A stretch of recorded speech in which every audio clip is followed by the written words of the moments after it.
In today's review, we're checking out the Squier 70s Classic Vibe Stratocaster. It's got a big headstock, it's got a rockin' humbucker in the bridge. Let's check it out.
Welcome back, folks. This is Shane. You were listening to the Squier Classic Vibe 70s edition.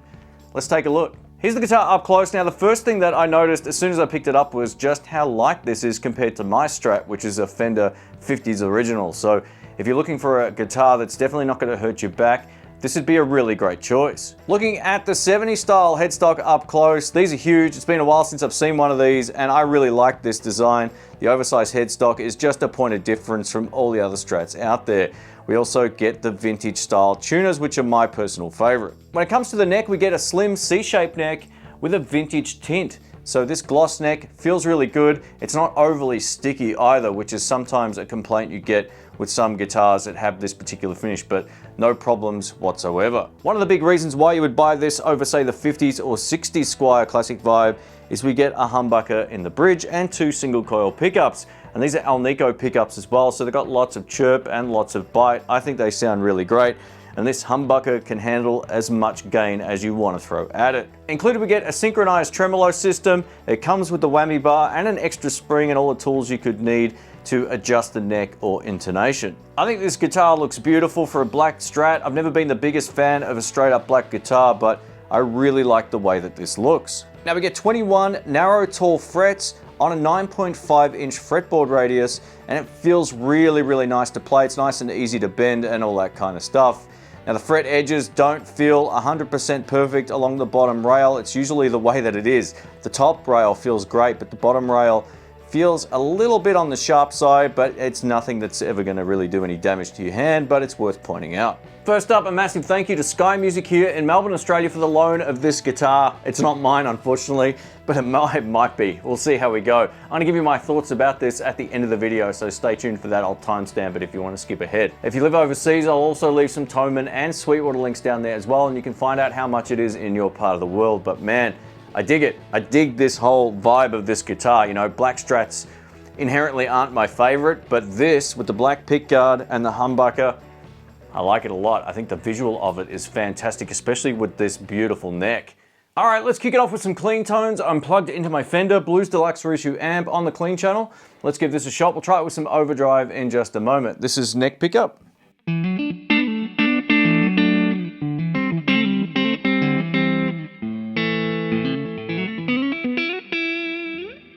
Neck and middle.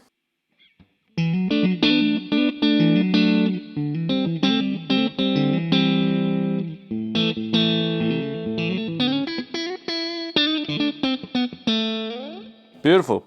Over to middle pickup on its own.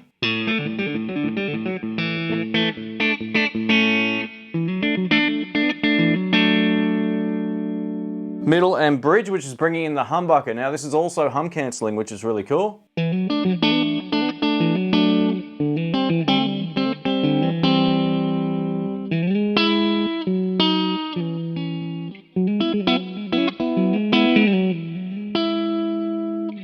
And over to bridge, so the humbucker.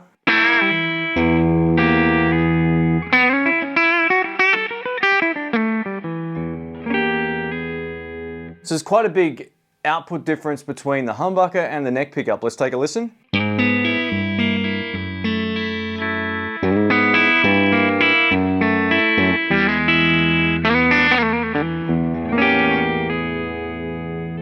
Beautiful. Let's try it now with some overdrive thanks to the Vintage Pro Overtube from Jux. Now this particular pedal kicks ass. It's like two separate tube screamers going through one pedal. It's pretty cool. And then we're going to gain stack as well, just to show you how well this humbucker takes gain. So this is with just the overtube on.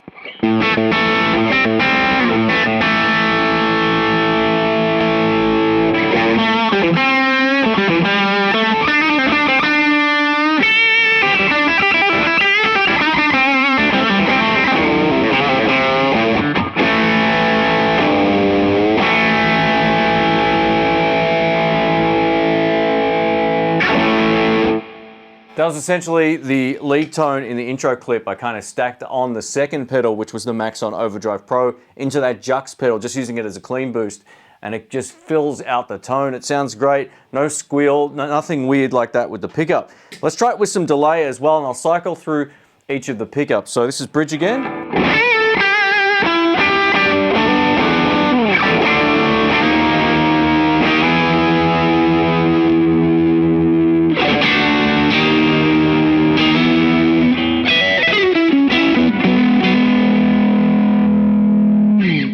That was neck, now neck and middle.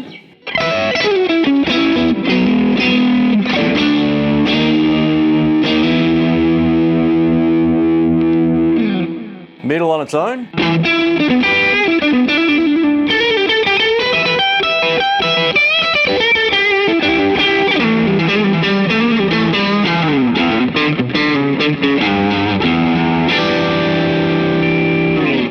Accidentally knocked that into middle and bridge, so let's try that again. Here we go. This is middle and bridge.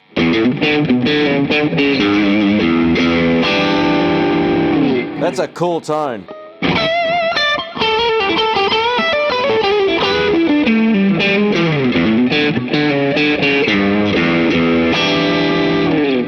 And back to bridge, and this time I'm going to stack the Overdrive Pro back in. Here we go. This is with it off to start with.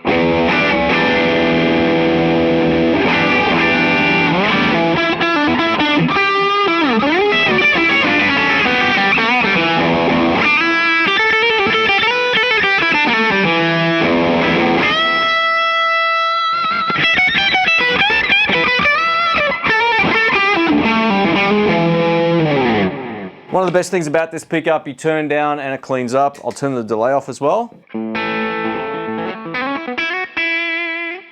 little bit more. All the way up.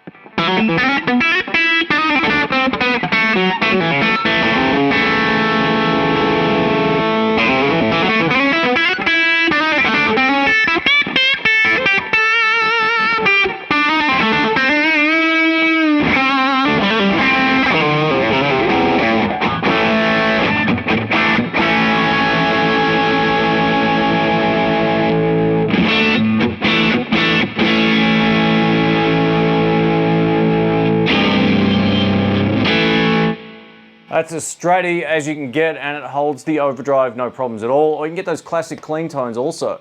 Thanks for watching, thanks for listening. My name's Shane. A massive thank you to Sky Music for the loan of this guitar. If you live in Australia, check them out. Links will be below. If you live overseas, there'll be Sweetwater and Toman links down there as well to help support the channel at no extra cost to you. So what do I think of this Squier 70s Classic Vibe? I dig it. I've had my eye on these online for so long, and nearly every shop has had them on pre-order for months. So when I saw this, I was like, I'm borrowing that. No two ways about it. So it is really nice. In the hand, this neck is beautiful.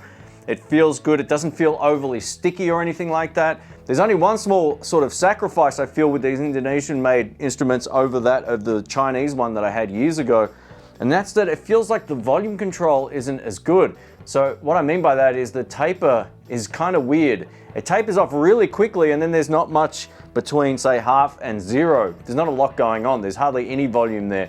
But once you get past half, that's when it kind of kicks in. So I'm not a big fan of the volume control taper, but it's an easy fix and it's not the end of the world. You'd probably get used to it, but after playing a lot of sort of mid to high end instruments over the last few months, you know, I gotta tell you, that's the one thing that I noticed was the taper was a little tricky, especially in that breakdown section at the start of the video where I had to bring the volume down.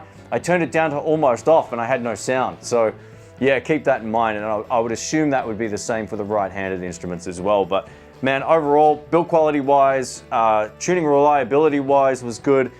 I love the weight of this as well. It's not too heavy. And the humbucker. So let's talk about the tones. These pickups are great. I wouldn't expect anything less from the Classic Vibe stuff. So minus my small nitpick of the volume control and how many fingerprints will be on that by the end of the video. Yeah, what a great guitar. I can highly recommend these. Check them out. Thanks for watching. Catch you soon. See ya.